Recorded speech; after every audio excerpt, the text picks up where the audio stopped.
right, Shalom. I want to start off as always, man, by giving all praise and glory unto Yahweh, Bahashem, Yahushai, Bahashem, B'cha HaKodash.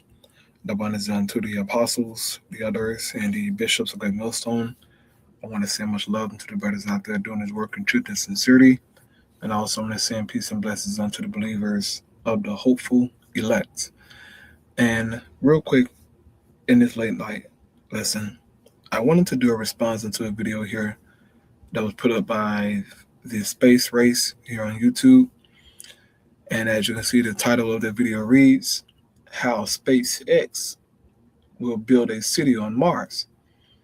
Now, if you don't know what SpaceX is, it is a company ran by Elon Musk, all right, in which he's one of the leading tech geeks, so to speak, in this AI race and robotics and everything else. But he had SpaceX, all right, his outer space company, so to speak, and these devils plan to build a city on Mars.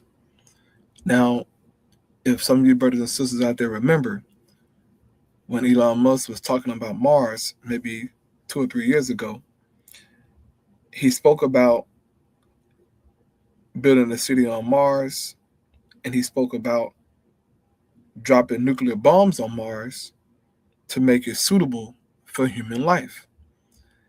And when he said it, he said it in a nonchalant way, like if they had the capability, they would do it. And these are the things that these devils have planned in their heart and their minds.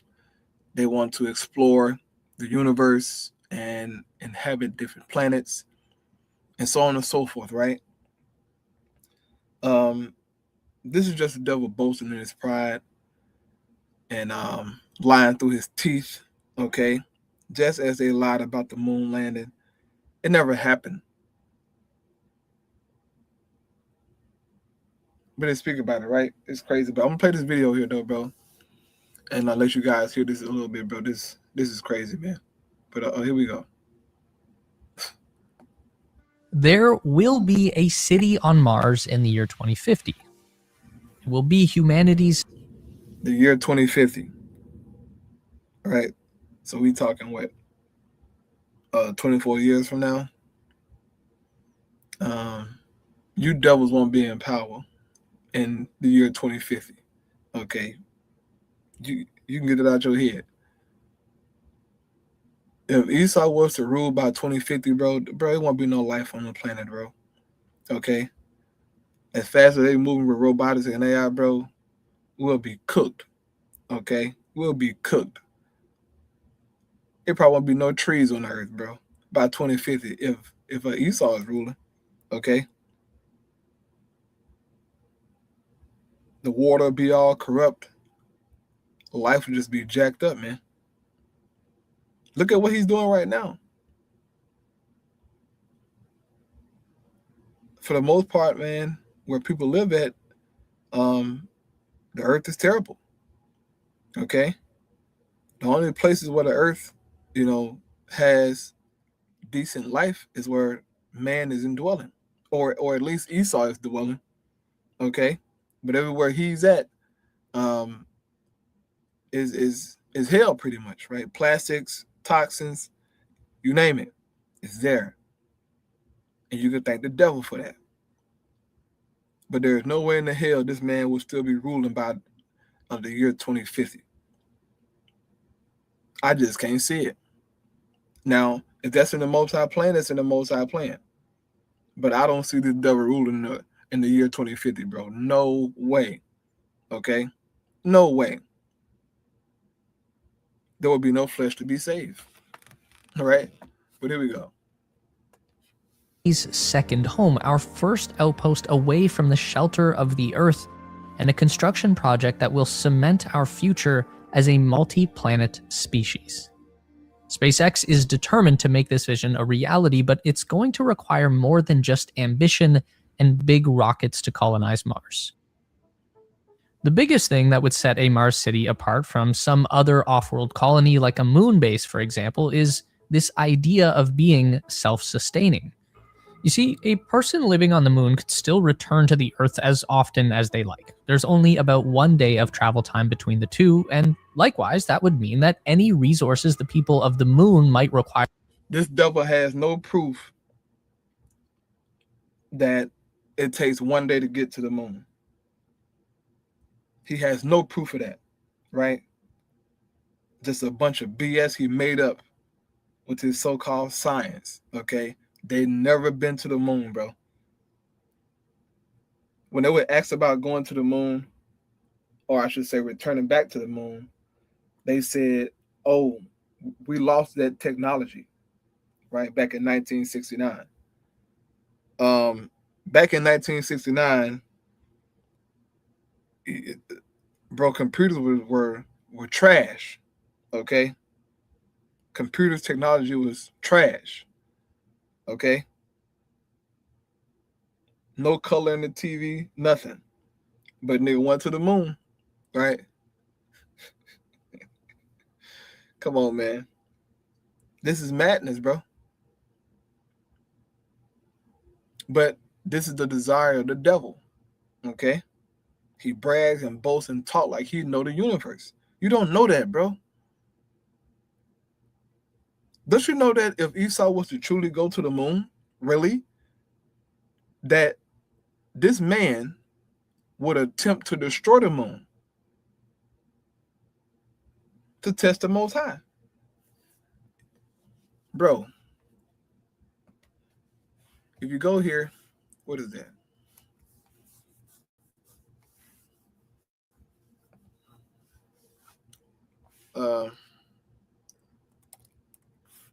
Scripture slipping my mind real quick. Let me go to this scripture here in Jeremiah. It's in Jeremiah. I'm gonna grab it real quick. 31, right? Here we go. So go here to Jeremiah real quick, right? It says, Jeremiah 31:35 says, thus said the Lord Yahweh, which giveth the sun for a light by day, and the ordinances of the moon and of the stars for a light by night, which divided the sea when the waves thereof roar, and the lights, of the Lord of hosts is his name. If those ordinances depart from before me, said the Lord Yahweh, then the seed of Israel also shall cease from being a nation before me forever. So the Lord said, if the moon was to go away, or the sun was to go away, right, the stars were to go away, then the children of Israel would cease from being a nation. If Esau truly went to the moon, he would blow the moon up if he could, just so Jake can cease from being a nation. And I know some of people think Esau don't hate them that much. He do, okay? They can't stand the sight of you, right? Can't stand you. And they will blow up the moon to make sure every single Israelite ceases to exist. So we know just from this scripture here, he didn't go to the moon. His pride went to the moon, right? His ego did. But don't even go to the moon, right? They look, bro. They pushed that moon BS propaganda because of the Russians, okay? The Russians were the first one to go out of space. And so for America to look good and one up the Russians, you know, you had Kennedy get on TV and say, we're going to send a man to the moon, right? And that's why he got his damn head split back. Just lying, okay? And oppressing Jake. But anyway, this man didn't go to the moon, okay? He don't know how far it is, as the Lord going to say here. Verse 37. Thus said the Lord of hosts, thus said the Lord Yahweh, if heaven above can be measured, right? If heaven above can be measured, and the foundations of the earth searched out beneath, I will also cast off all the seed of Israel for all that they have done, said the Lord Yahweh. If Esau truly had the measurements of the heavens, truly, as he liked to boast and brag about and proclaim, we will not be here. So with us being here, as a people, as Israelites, this is proof that Esau don't know what the hell he's talking about. They would never know or be able to measure outer space, okay? It's impossible. I mean, even Esau will admit and say that, oh yeah, the universe is ever expanding. Well, how you know how long is this and how much is that? If it's ever expanding, right? The Bible teaches that the universe is unmeasurable. You can't measure it. It's impossible to measure. Matter of fact, let's go to Baruch and prove that. Go here to Baruch, and it tells you that you can't measure outer space, okay? You don't know how many galaxies out there or whatever, okay, Milky Ways. That is beyond your understanding. You will never know that till the Lord come back and he tell you what it is. But go ahead to Baruch 3, right? It's Baruch 3. And I'm going to start at verse 24. It says, O Israel, how great is the universe in which God dwells? How vast is all that he possesses? This should be a question mark, right? But they have an exclamation mark. It says, there is no end to it. There's no way to measure how wide or how high it is. That is beyond our comprehension, okay? You can't measure the Most High dwelling. There isn't a place where you can say, okay, this is how big and long, where the Most High stay at. No, sir, it's impossible. But Esau is correct when he said that the universe is ever expanding. It's impossible. And guess what? If the universe is ever expanding, that means that it's creating.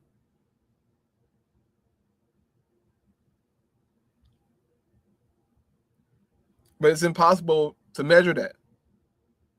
So when you hear the devil talk, use all these big scientific words and show you all these images and BS, he don't know what the hell he's talking about. Talking about it. Oh yeah, it take 1 day to go to the moon. He don't know how far the moon is from the earth or the sun is from the earth. He don't know that. If he did, then we will cease to be a people. So the Most High called his bluff. But anyway, here we go. Fire from Earth would be within easy reach at all times. Mars is a different story. Now we are looking at 8 months of travel time one way from Earth. This could be improved in the future with nuclear propulsion systems, but even if that works out as good as can be expected, the trip to Mars would still be around 45 days. That means the people of Mars...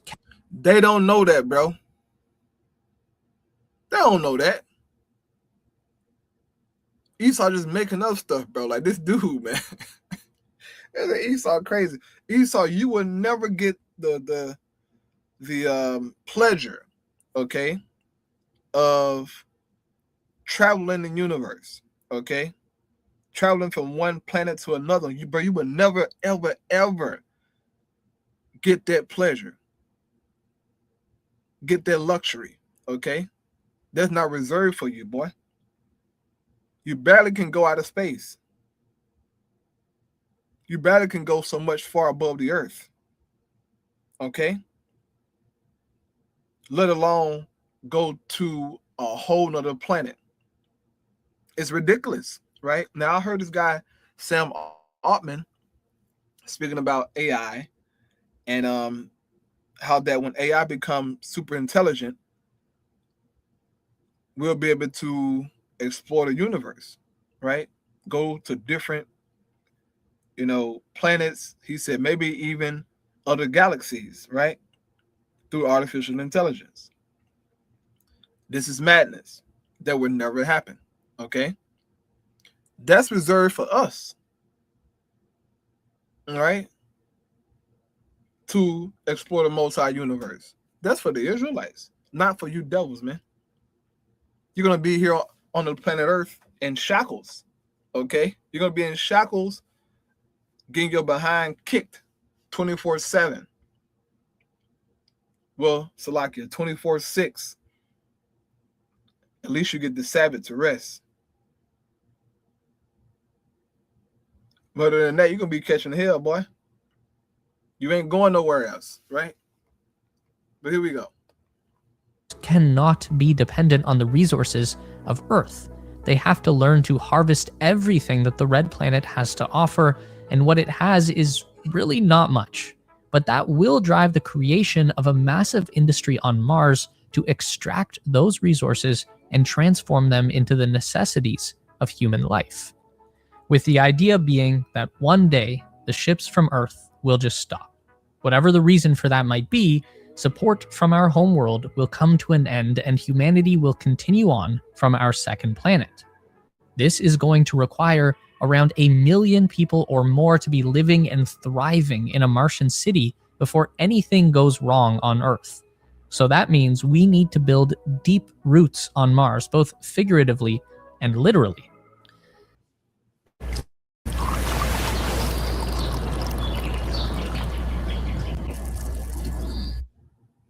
First, there were robots. The planet Mars will be inhabited by dozens, maybe hundreds of robots before any person ever sets foot there. And when we do get there, we'll be following in the footsteps of this thing, Optimus, the Tesla bot. It's probably not a coincidence that a sister company of SpaceX is making the exact technology that they're going to need to start building on Mars. Optimus is a fully autonomous AI-powered humanoid, and it's designed to take over any job that is currently done by people. But on the flip side of that, Optimus could also begin doing a job that will eventually be taken over by a person, like a Mars colonist, for example. The thing about Mars is that it's just too far away and too inhospitable to simply launch a crew of human beings out onto the frontier and let them fend for themselves. It may have worked for the Europeans colonizing the New World, but the journey to Mars will be by far the most dangerous migration that humankind has ever experienced. The surface of Mars is colder than Antarctica, it's drier than the Sahara Desert, but with even bigger dust storms, and the atmosphere is so thin that liquid can't even exist. There's just not enough. They don't know that. They don't know that. And ain't no damn rover on Mars, bro.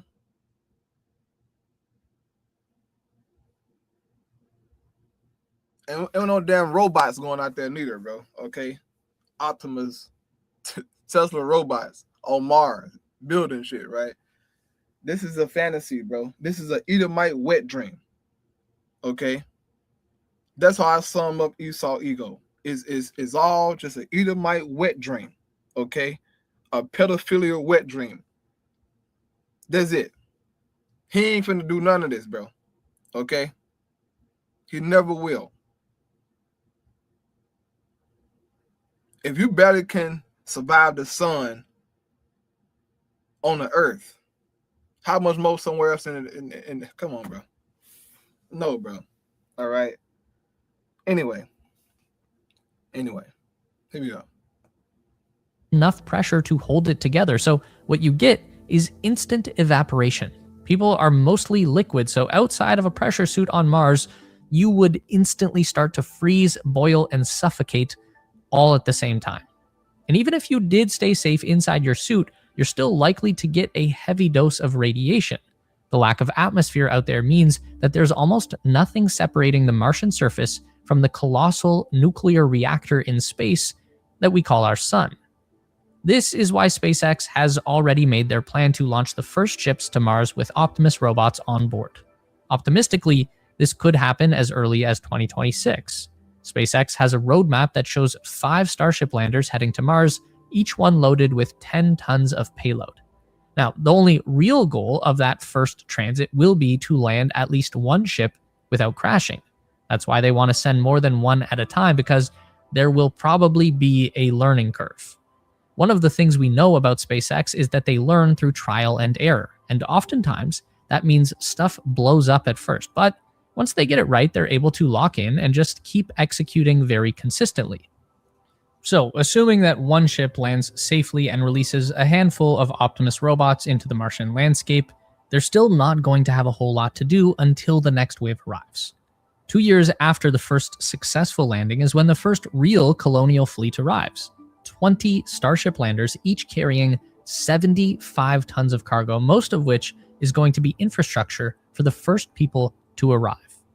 Now, let's talk about where this Mars colony is going to be located. SpaceX has already identified the Arcadia region as a prime candidate for settlement. This is just northeast of the volcano Olympus Mons, the tallest mountain in the entire solar system. Arcadia is a... They don't know that, bro. How you know what's the tallest mountain in the solar system, bro? You don't know that, bro. You don't know that, Esau, dude. Bro, this is why I hate talking. I hate listening to Edomites talk. I hate even talking to these motherfuckers. They just say the dumbest shit, bro. You don't know that, bro. Esau crazy, man. He said some crazy stuff, about outer space, or he's talking about some crazy shit with evolution, bro. If you watch these, nature documentaries and stuff, Esau cannot say one thing without mentioning evolution. I mean, it's like they're all, trained to say it. Yeah, we evolved from apes, evolution of man of millions of years and apes and all this shit. I mean, oh my goodness. Bro, the very first moment I hear Esau mention that we have 98% of monkey DNA, I just changed the TV. Come like, yeah, this nigga full of shit. He finna sell a whole bunch of nothing now. Okay? This is how these devils operate, man. See, they came up with evolution because they can't fathom themselves coming from Jake, right? In their mind, they're better than Jake. They're more superior than Jake. So it's impossible for them to, come from so-called black people, right? They're just unimaginable, right? So yeah, we came from some Homo sapiens, right? Just madness. This man's science is flawed, is a bunch of BS. Esau knows some things on Earth, that is. He don't know nothing about outer space, bro. Okay? As in other planets and what's on there and how big this is, how big that is. You don't know that, bro. Here we go. A flat plane that's close to the equator, yet still believed to contain large deposits of water ice, which is going to be the single most important resource on Mars for a couple of reasons. When we talk about the infrastructure that the Optimus robots are going to be building for their future human comrades, there are 2 critical machines that they need to get up and running. One is a water treatment plant. People need to drink, but water is really heavy. Just bringing enough of it to keep everyone alive on the 8-month journey from Earth to Mars is going to be a challenge. And that already involves using a lot of recycled water. But there are only so many times that you can turn last night's pee into this morning's coffee. Now, the cool thing about water is that it can serve many purposes beyond just hydration. For example, you can break water apart into 2 base elements, oxygen and hydrogen. So as part of the same process that converts ice into drinkable water, our robot scouts can also produce oxygen for future colonists to breathe. Then there's hydrogen, not particularly useful for human consumption, but very important for making rocket fuel. Now here's something to consider in the long run. Signing up to be a Mars colonist is probably going to involve a one-way ticket to the Red Planet, but in the short term, before we have a big awesome city for everyone to live in, people are going to want a return trip. And just like with water, rocket fuel is very heavy. Just bringing enough of it to last the journey and land on Mars will be difficult, which means there won't be fuel left over to launch a second time and come all the way back to Earth. So a second big infrastructure project for the Optimus bots is going to be constructing a rocket fuel production plant. Now, there are some rockets that burn pure hydrogen as their fuel source, but it's not a popular choice because hydrogen is a very difficult element to work with. It's very prone to weird chemical reactions and is extremely hard to contain because it's the lightest element in the universe. That is why SpaceX chooses methane as their fuel for Starship. It's hydrogen with a little bit of carbon mixed in. 1 carbon atom for every 4 hydrogen atoms, and that carbon just helps to stabilize the mixture and weigh it down enough to make this whole process a lot easier. Now we know hydrogen comes from water, but carbon will come out of thin air, literally. What little atmosphere Mars does have is mostly carbon dioxide, so a carbon capture device would be able to extract the necessary atoms from the air. You get carbon to make methane and some bonus oxygen for people to breathe. Now, in order to support the new robotic manufacturing industry on Mars, there's going to need to be a mining operation as well. The water ice that we are going to need is located under the ground. That means we need to dig it up. And again, probably not by coincidence, SpaceX is going to have access to some boring technology from another sister company.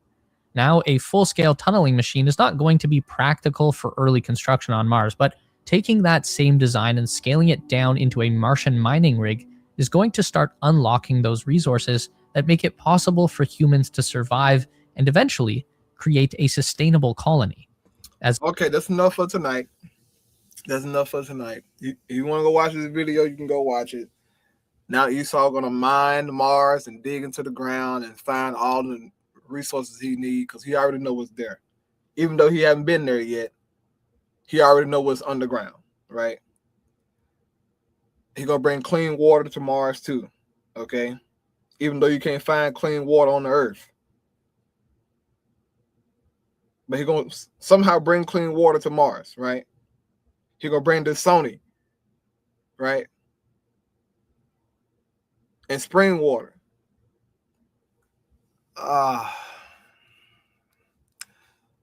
Obadiah, man.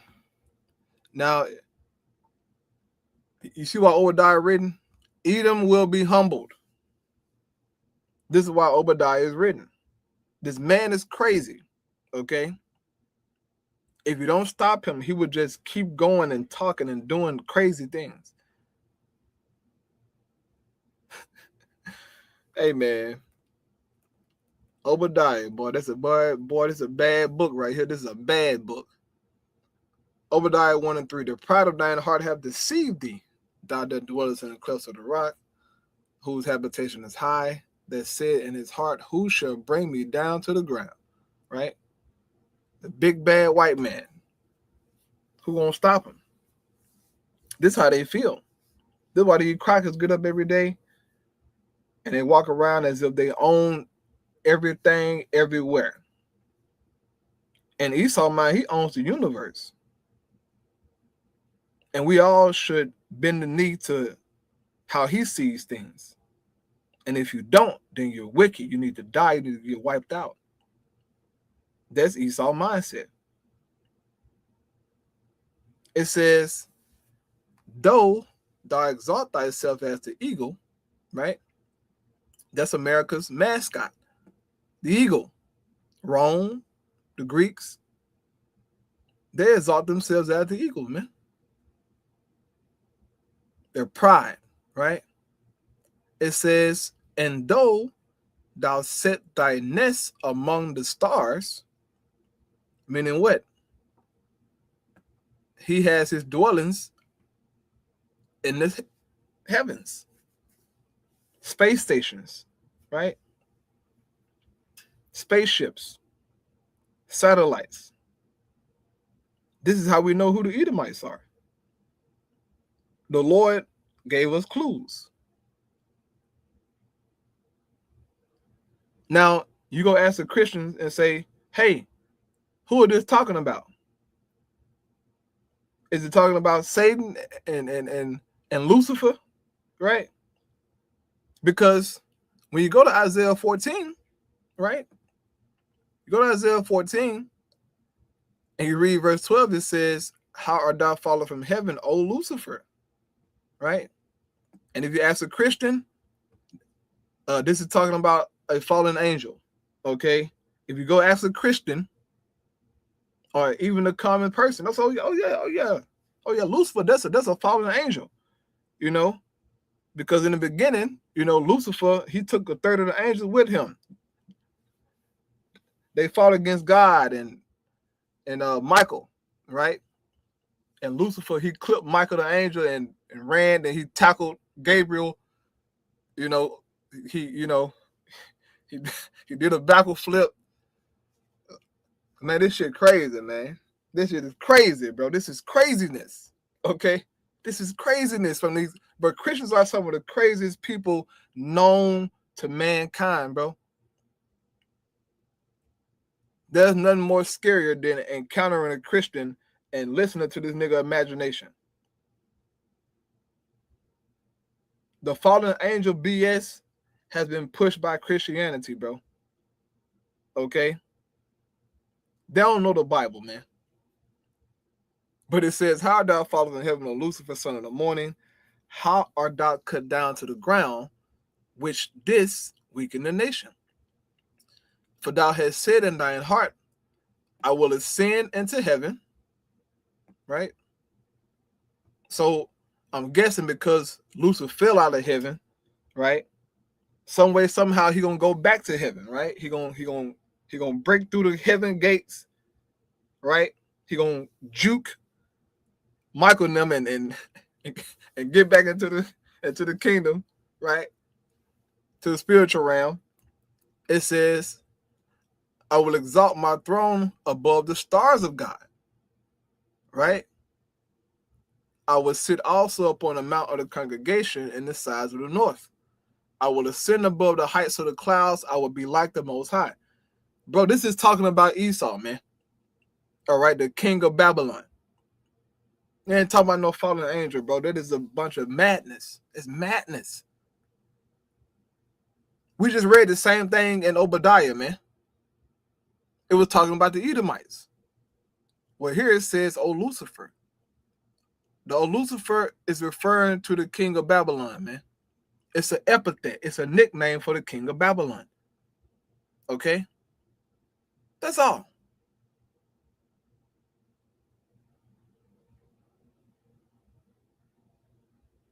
So it says, for thou hast said in thine heart, right? This is what the devil said. Esau, I will ascend into heaven, right? He went out of space. They went out of space first, man. The Edomites did. I will exalt my throne above the stars of God. I will sit also on the mountain of the congregation in the sides of the north. I will ascend above the heights of the clouds. That's outer space, right? I will be like the Most High. That's his pride. It says, yet thou shalt be brought down to hell, to the sides of the pit. So I'm guessing the Most High gonna take him to this mystical place, hell, right? Where it's a lake of fire burning, right? And it's Tupac. No, I'm sorry. Jake said Tupac in heaven. So Tupac not in here, brother. I'm sorry. King Von, right? King Von, of Hitler. Okay, who was in hell? King Von, Hitler. What's his name? King Von, Hitler, and damn, what the dude now? I'm trying to think of his name, bro. He's a rapper, bro. Damn, I forget the rapper name, bro. I'm trying to see. Fulio dude from damn, what the dude name from Florida, bro? Fulio dude. What is it, man? I don't know. This is madness, bro. This is madness. Okay? And the IUIC teaches that there's an actual hell. This is madness, brother. Lucifer being brought down to hell to the sides of the pit is Esau being taken out of his power, man. He being brought down to a hellish condition. He's gonna go from being on top to pretty much being at the bottom. That's all it's saying. But the Bible speaks in a poetic fashion, right? And you would think that, oh yeah, hell, no. The Bible speaks in code. Very poetic, got parable, dark sayings. That's how the Most High operates in His Word. If you try to read it for face value, then you get all caught up and start deep diving into mysticism like Christians do, okay? But whatever. The Most High gonna bring them down, okay? The Most High gonna bring them down. The same thing is echoed here in Obadiah, right? So it says, though thou exalt thyself as the eagle, and though thou set thy nest among the stars, thence I will bring thee down, said the Lord Yahweh. This is the same wording in Isaiah 14. It's talking about the Edomites, man. But you got to have the Holy Spirit to see that and to understand that, okay? You can't be a ham and cheese Negro and read this Bible. You can't. You can't have a ham and cheese mindset. The Bible will mess you up, man. And thus you got 45,000 Christian denominations, 45,000 different Christian doctrines. From one book, you got 45,000 doctrines of Christianity, bro. What the hell? 45,000? That's a lot of understandings and breakdowns that they take it from the scriptures. They're confused, okay? But anyway, Elon Musk, you will not go to Mars, okay? You can go there in your imagination or through virtual reality. You can go to Mars, I guess. But physically, you will not get the pleasure to go to Mars, okay, Esau? Keep on with your wet dream, man. I pray those edifying. Shalom. Hey, shalom. Y'all have a good night, man.